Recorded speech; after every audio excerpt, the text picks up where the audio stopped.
நாடகத்துக்காகவே ஒரு மனிதர் சினிமா கரியரை அப்பப்போ கொஞ்சம் ஒதுக்கி வச்சுட்டு எனக்கு நாடகம் தான் முக்கியம், எனக்கு 6 மணி ஆனால் கிருஷ்ணகான சபா இல்லை மியூசிக் அகாடமி இல்லை மயிலாப்பூர் ஃபைனான்ஸ்க்கு நான் போகணும், இல்லைன்னா எங்கள் அப்பா திட்டுவார் அப்படிங்கிற அளவுக்கு giving up a lot in cinema for the sake of theatre அப்படிங்கிற ஒரு மனிதருடைய மகளா இன்னைக்கு நான் நின்று இந்த மேடை நாடகம் சினிமாவா மாறினதை பார்க்குற தருணம் எனக்கு கடவுள் கொடுத்துருக்காருங்கிறத நினைச்சு நான் ரொம்ப பெருமைப்படுறேன்.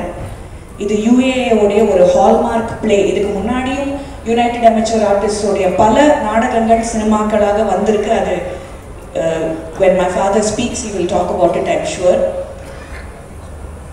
மேடைக்கு எந்த அளவுக்கு மதிப்பு கொடுக்கணும், எந்த அளவுக்கு மரியாதை கொடுக்கணுங்கிறத நான் எங்கள் அப்பா கிட்டேருந்து தான் கற்றுக்கிட்டேன். அவர் ஒன்றே எனக்கு கூப்பிட்டு நீ இனிமேல் வந்து மேடை நாடகத்தை வந்து எனக்கு அப்புறம் நீ நடத்தணும் அப்படின்லாம் எங்கள் அப்பா எனக்கு சொல்லலை. இன்ஃபேக்ட் எங்கள் அப்பா என்னை வந்து நீ நல்லா படிச்சுட்டு எங்கேயாவது வெளிநாட்டில் போய் செட்டில் ஆகுன்னு தான் சொன்னார். ஆனால் இந்த மேடை நாடகம் மேலே அவருக்கு இருக்கிற அந்த போதை, அந்த பைத்தியத்தை பார்த்து தான் நான் இறங்கினேன். இப்போ எனக்கு அந்த பைத்தியம் பிடிச்சிருச்சு போதை. லிட்ரலி இங்கேருந்து நான் கிளம்பி நான் ஏன் முதல்ல பேச வந்தேன்னா எனக்கு இன்னைக்கு மேடை நாடகம் இருக்குது. ஸோ நான் இங்கேருந்து பேசி முடிச்சுட்டு கிளம்பி போனேன். எங்களுடைய பெருமாளே அப்படிங்கிற நாடகத்தோடைய 140வது காட்சி இன்னைக்கு. அதுக்கு நான் போயாகணும். என்னை விட அவருக்கு தான் டென்ஷன். நீ சீக்கிரமாக பேசிட்டு கிளம்பு, அங்கே போய் லேட் பண்ணாத, நீ போய் மேக்கப் போட்டுக்கணும், நீ ரெடி ஆகணும். That is the theatre actor inside this man. அந்த பேஷன் இருக்கிறதுனால தான் he was able to bring the character Charukesi to life. And I'm very, very happy and proud as a daughter today. Thank you so much, sir. Meedum ungal kaithala kodala.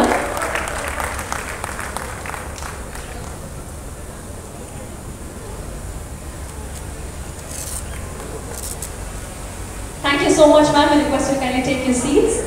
இந்த படத்தோட music composer 90s கிட்ஸ்ல ஆரம்பிச்சு இப்போ வரைக்குமே தேவா sir அப்படின்னு சொல்லும்போது அதனுடைய Phantom வந்து குறையாது அப்படின்னே சொல்லலாம். இந்த படத்துல அவருடைய இசை பார்க்கறதுக்காக க்ரூ மட்டும் கிடையாது, மக்களே காத்துட்டு இருக்காங்க அப்படின்னே சொல்லலாம். முற்றிலும் ஒரு புதிய வடிவத்துல எப்பயுமே எங்களை எக்ஸைட் பண்ணக்கூடிய Deva sir, can you please have you on stage. ஒரு பெரிய கைத்தட்டலோட it's time to welcome Chennai secretary Deva sir. இந்த கம்போசர்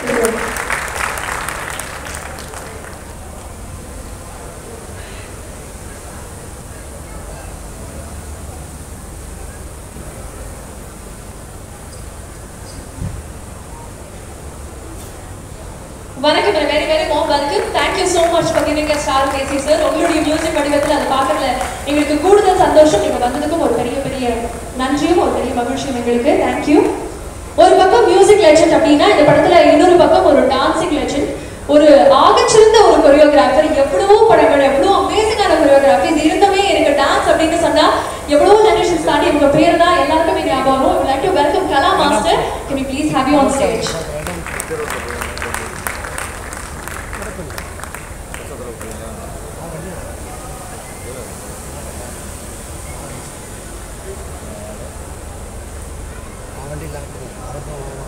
டெலிவிஷனா இருந்தாலும் சரி, சினிமாவாக இருந்தாலும் சரி, தன்னுடைய டான்ஸ் வடிவத்துல எப்பயுமே ஒரு புதுமையை காட்டுட்டே இருக்கக்கூடிய கலா மாஸ்டர் இந்த மேடையில் இணைஞ்சதுல எங்களுக்கு ஒரு பெரிய பெருமை. Thank you so much master for joining, and this is truly a token of love for you. And இப்போ I would like to welcome the co-producer of the film, Madras City Production இருந்து திரு Jaya sir அவர்களை அன்போடு மேடைக்கு அழைக்கிறோம். Co-producer திரு ஜெயச்சந்திரன் அவர்கள்.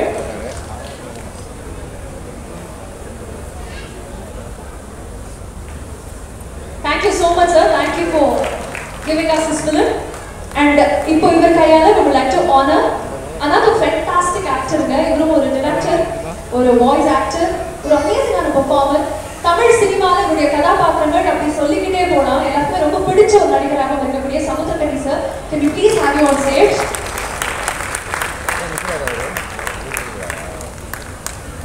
Samuthirakani. And அதனை தொடர்ந்து ஒரு ஆகச்சிறந்த குணச்சித்திர நடிகர், ஒரு வாய்ஸ் ஆக்டர், தெலுங்கு, ஹிந்தி, தமிழ்னு எண்ணற்ற மொழிகள்ல தொடர்ந்து படம் பண்ணிக்கிட்டே இருக்கக்கூடிய Thalaivasal Vijay sir. Can you please have you on stage? Kani sir, thank you so much. அடுத்ததாக, as I said before, Vijay sir, can you please have you on stage?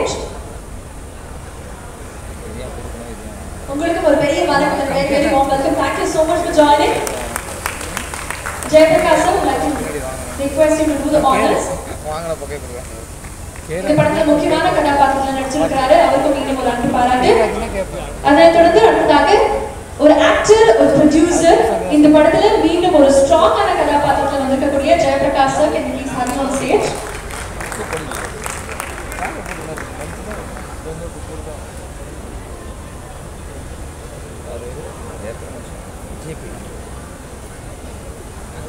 Thank you so much for joining sir. மீண்டும் உங்களுக்கு ஒரு பெரிய வணக்கம். Very warm welcome. அடுத்ததாக gorgeous and beautiful இளம் நாயகி அப்படின்னு சொல்லலாம், ஒரு சோஷியல் மீடியா சென்சேஷனாக இப்போ இருக்கும் வந்துருக்கக்கூடிய ரம்யா பாண்டியன் அவர்கள். இந்த படத்துல அவங்களுடைய கதாபாத்திரம் எப்படி இருக்க போகுது அப்படின்றத பார்க்கறதுக்காக நான் ரொம்ப ஆவலாக இருக்கேன்.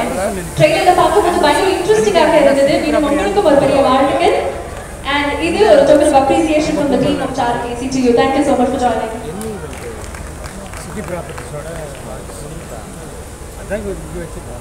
இந்த நிகழ்ச்சியினுடைய தொகுப்பாளராக நான் கூட இந்த படத்துடைய தொகுப்பாளராக எடிட்டராக இந்த படத்தை இன்ட்ரெஸ்டிங் கட்ஸ் வச்சு இன்னைக்கு ஒரு படமாக உருவாக்குறதுக்கு எடிட்டருக்கு ஒரு பெரிய ஒரு கிரெடிட் போய் சேரும். அந்த வரிசையில் we like to welcome Richard அவர்கள்.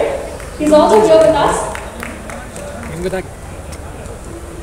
லிரிசிஸ்ட், ஒரு டிரெக்டர், சமீபமாக அவருடைய படங்களும் நீங்க பார்த்திருப்பீங்க.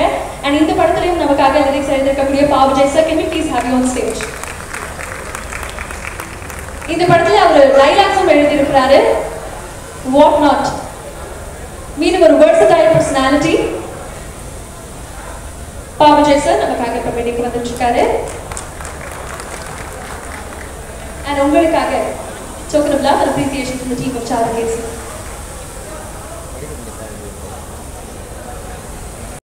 Executive producer.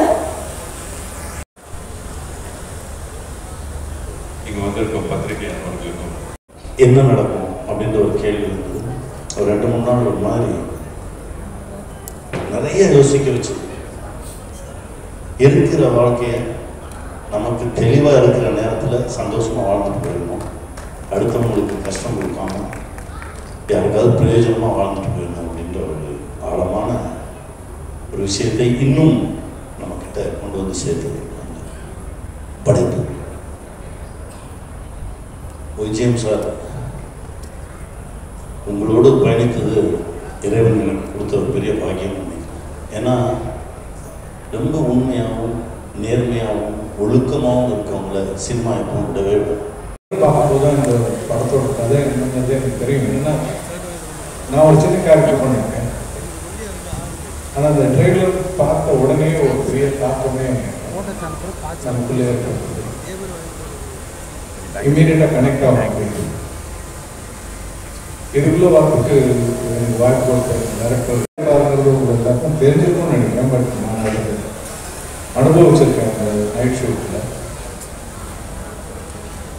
ஒரு பிஸ் இருக்கிறதுக்காக அவ்வளோ அற்புதமாக பிஸ் இருக்காரு. சின்னோண்டு எதாவது பண்ண தெரிஞ்சாலே நம்ம ஊருக்கு பண்ண நினைப்போம். அவ்வளோ அற்புதமாக பண்ணுவாங்க. ஆனால் அது எத்தனை பேருக்கு தெரியும் தெரியல. நான் அந்த ஷூட்டில் முழுமையாக அதை ரசிச்சிருக்கேன். அவர் விசில் அடிக்கும் போது நான் மைக்கை பிடிப்பேன். ஏன்னா யூனிட்டில் வேலை பார்க்குற அத்தனை பேருக்கும் அது அவ்வளோ உற்சாகத்தை கொடுக்கும். எப்படி இது செய்கிறீங்கன்னா, எனக்கு பாடணும்னு ரொம்ப ஆசை ஜெட்டி, பட் எனக்கு பாட வராது. அதனால விசில் அடிக்க ஆரம்பிச்சு அது அப்படியே செட் ஆகிடுச்சு அப்படின்னு ரொம்ப கேஷுவலாக சொன்னாங்க. ஸோ அவ்வளோ பெரிய ஜாபான் கூட நான் அப்புறம் நடித்தேன். அதுக்கப்புறம் இந்த படத்தில் ஒரு சின்ன கேரக்டருக்கு ரொம்ப நாளைக்கு அப்புறம் பிரமாதமான டயலாக்ஸ் நான் இந்த படத்துல தான் பார்த்தேன். ரொம்ப இதை பத்தி சத்யராஜ் எனக்கு படம் பார்த்துட்டு என்கிட்ட பேசிட்டு இருந்தாரு. உங்ககிட்ட எல்லாம் சொன்னாரு எனக்கு தெரியல, கிட்டத்தட்ட ஒரு 45 நிமிஷம் பேசியிருந்தாங்க. அப்படி இருந்தது வாசனை, இப்படி இருந்ததுமா, இப்படி இருந்ததுன்னு ரொம்ப நேரம் பேசிட்டு இருந்தாரு. உங்க டைலாக் பத்தியும் அவர் அந்த பொண்ணு ரம்யா பத்தியும் ரொம்ப பேசிட்டு இருந்தாரு அவரு. ஸோ அதனால உங்க 2 பேருக்கும் என்னுடைய வாழ்த்துக்கள். அது மட்டும் இல்ல, எங்க என்ஜிஓவுக்கு ஒரு ஆந்தம் இருக்கு, அதை எழுதுனது அவர் தான். ஒரே ஒரு தடவை கேட்டேன், எனக்கு எழுதி கொடுங்க. நாம் ஃபவுண்டேஷனுக்கு ஒரு நாம் என்ற எண்ணம் தனிமரம், நாம் என்று உயர்வோம் அனைவரும். அதனால அவங்க எல்லாரையும் பத்தி பேசணும். நான் என்னை பத்தி பேசி ஒரு பிரயோஜனமும் இல்லை. கலா மாஸ்டர் என்ன ரஜினி சார், விஜயகாந்த் அண்ட் சத்யராஜோட ஆட வச்ச ஒரே டான்ஸ் மாஸ்டர். அது மட்டும் இல்ல, அடுத்த ரோல் என்னன்னா, நான் டைரக்ட் பண்ண படத்துல இந்திராலா அவங்க தான் கொரியோகிராஃபர். அதுக்கப்புறம் 2015 நாங்கள் ஒரு டான்ஸ் ட்ராமா பண்ணும்போது நான் உங்ககிட்ட வந்து கேட்டேன், நான் அந்தரத்தில் தொங்கணும் அப்படின்னு கேட்டேன். எனக்கு அப்போ வந்து கிட்டத்தட்ட 55 வயசு இருக்குன்னு நினைக்கிறேன். 55 வயசுல என்னை அந்தரத்தில் தொங்க விட்டு என்னோட சேஃப்டி, அது மட்டும் இல்லை அவங்கள்ட்ட இருக்கிற நல்ல குணத்தை நான் சொல்லணும். சினிமா இண்டஸ்ட்ரியில் இந்த டான்ஸ் ட்ராமா அப்படின்னு இப்போ பட்ஜெட் பெருசாக இருக்காது. அதனால நாங்கள் 4 டான்சர்ஸ் போகிறதுக்கே பட்ஜெட் இருக்காது ஃப்ளைட்டில். அப்போ கலா சொல்லுவாங்க, நான் இல்லாமல் நீங்கள் அந்த அந்தரத்தில் தொங்கக்கூடாது, அதனால ஃப்ளைட் டிக்கெட் நானே போட்டு வரேன் அப்படிம்பாங்க. அவ்வளோ பெரிய தாராளமான மனசு கலைஞர்களுக்கு இருக்குது அப்படிங்கிறத வந்து எல்லாரும் தெரிஞ்சுக்கணும். ஸோ கலா, தேங்க்யூ ஸோ மச். அந்த மேலே தொங்கும்போது மற்ற டான்சர்ஸ், கிளாசிக்கல் டான்சர்ஸ் யாரும் குச்சிப்புடி, பரதநாட்டியம், அவங்க மோகினி ஆட்டம்லாம் நடிக்கிட்டு இருப்பாங்க. பட் இவங்க மட்டும் தைரியமா அதெல்லாம் நான் பார்த்துக்கிறேன்னு என் உயிரை காப்பாற்றுற கலாக்கு நன்றி. வைஜமேந்திரா சாருக்கும் சுரேஷ் கிருஷ்ணாக்கும் அப்புறம் வரை சமுத்திரகனி சார், நீங்கள் வந்து பால்சந்தர் சாரோட ஸ்கூல்லேருந்து வந்தவங்க. நீங்கள் டைரக்ஷன்லேயும் சரி, டெலிவிஷனில் நீங்கள் டைரக்ட் பண்ணதும் சரி, அதெல்லாம் வந்து நம்ம ரொம்ப ரசித்து பார்த்துருக்கோம். இப்போ உங்களுடைய வளர்ச்சி ஒரு நடிகனாக பார்க்கும்போது ரொம்ப பெருமையாக இருக்குது. ஏன்னா யோசிக்கிற நடிகர்கள் இருக்கும்போது அவங்கள பார்க்குறதே ஒரு சுகம்தான். நாங்கள் சொல்லுவோம் கார்ட்போர்ட் ஹீரோஸ்னு. கார்ட்போர்ட் ஹீரோஸ் இருந்தாலுமே அது ஒரு வலி. அதுக்கெல்லாம் அந்த மாதிரி ஒரு மொமெண்ட்டுக்கு வந்து லைஃப்பில் ப்ரிப்பேர்டாக இருக்க மாட்டோம். பட் இந்த படம் பார்த்தா அட்லீஸ்ட் எல்லாருக்கும் அது ஏதோ ஒரு விதத்தில் ஹிட் ஆகி அட்லீஸ்ட் அவங்களோட ரிலேஷன், ஃபேமிலி வேல்யூஸ், ரிலேஷனோட வேல்யூஸ் இதெல்லாம் வந்து தெரியுன்றதை நம்பி இந்த படம் பண்ணணும்னு நான் முடிவை பண்ணிட்டேன்.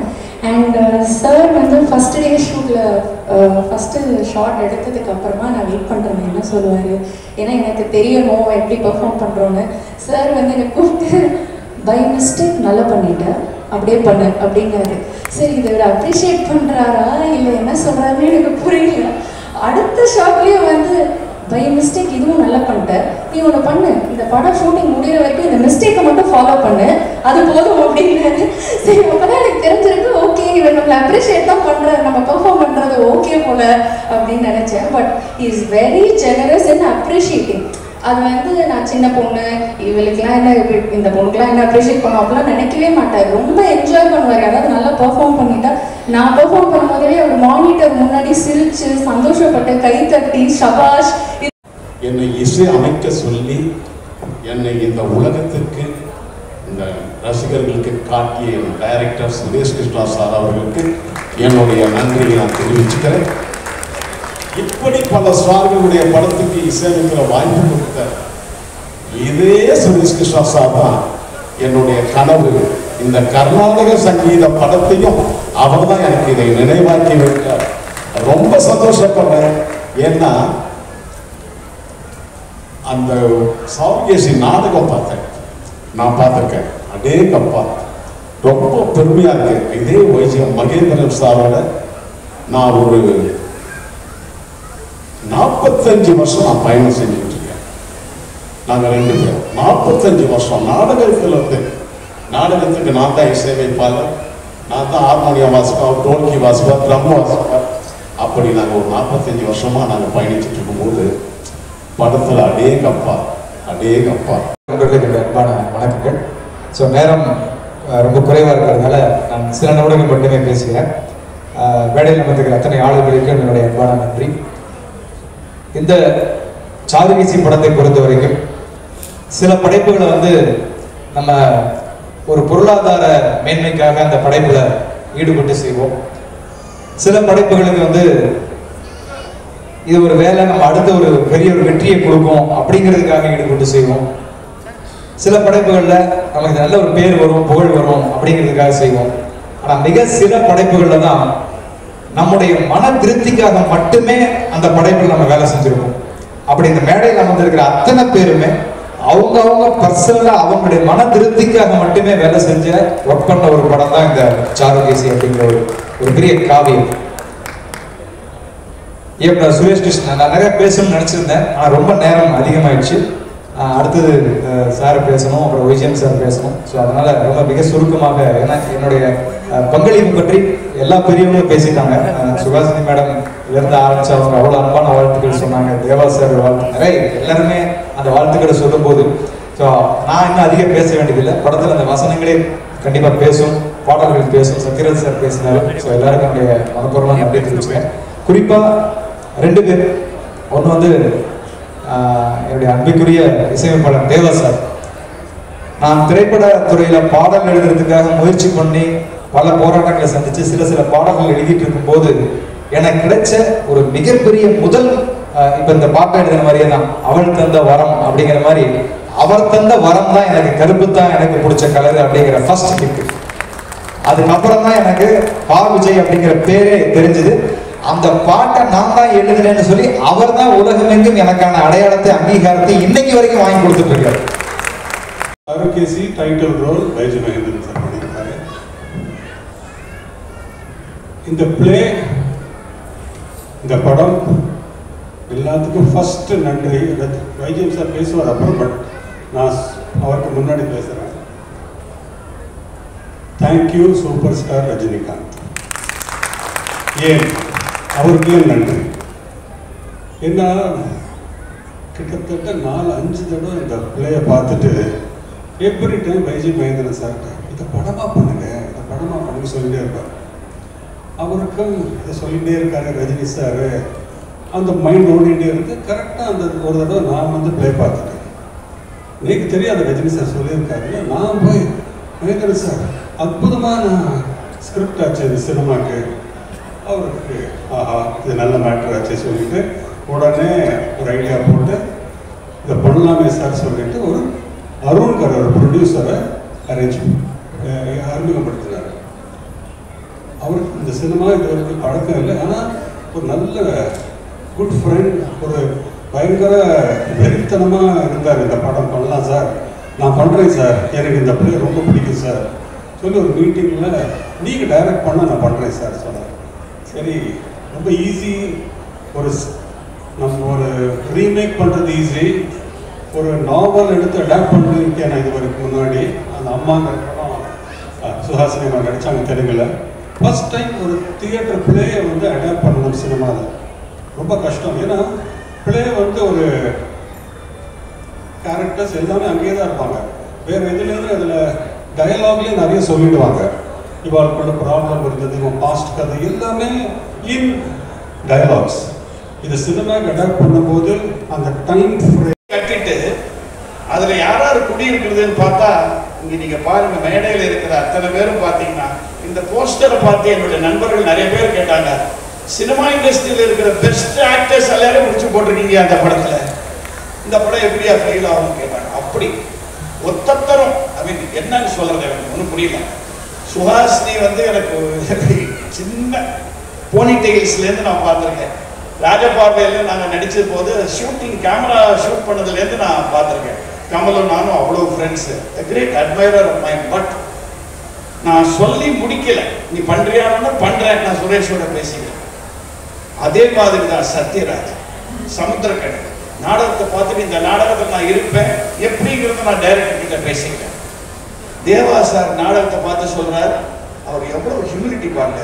ஒரு இசையமைப்பாளர் தன்னை பற்றி பேசிக்காத ஒரே ஒரு இசையமைப்பாளர் தேவா மட்டும்தான் நினைக்கிறேன் இந்த உலகத்திலேயே. என் பாடல்கள் பேசட்டும், நமக்கு ஒன்றும் தெரியாது அப்படிங்குவாரு. அண்ட் அவருக்கும் நானும் நாங்கள் பூஜிக்கிற ஒரே தெய்வம் மெல்லிசை மன்னர் MS விஸ்வநாதர். அதில் ஒரு காமன் பாயிண்ட் எனக்கு சொன்னார், சார் நீங்கள் இதை படமாக பண்ணீங்கன்னா கண்டிப்பாக என்னை பற்றி நினைக்க மாட்டீங்க, எனக்கு தெரியும். அப்படிதான் ஆரம்பித்தார். இவன் தான் கானா பாட்டு தான் போடுவான்னு நினைப்பீங்க. ஆனால் என்னுடைய பயோடேட்டாவில் என்னால் இப்படி ஒரு படம் பண்ண முடியும்னு ஒரு லைன் வரணும் சார். ஸோ உங்களுக்கு அந்த எண்ணம் வந்ததுன்னா என்னை கூப்பிடுங்கன்னு சொன்னவர் ட்ராமா பார்த்துட்டு. இதுதான் நடந்தது ஆக்சுவலாக ட்ராமா. சுரேஷ் கிருஷ்ணா ஜாயின் ஆன உடனே அட போய் இதை விட காம்போ எங்கேயா கிடைக்க போகிறது,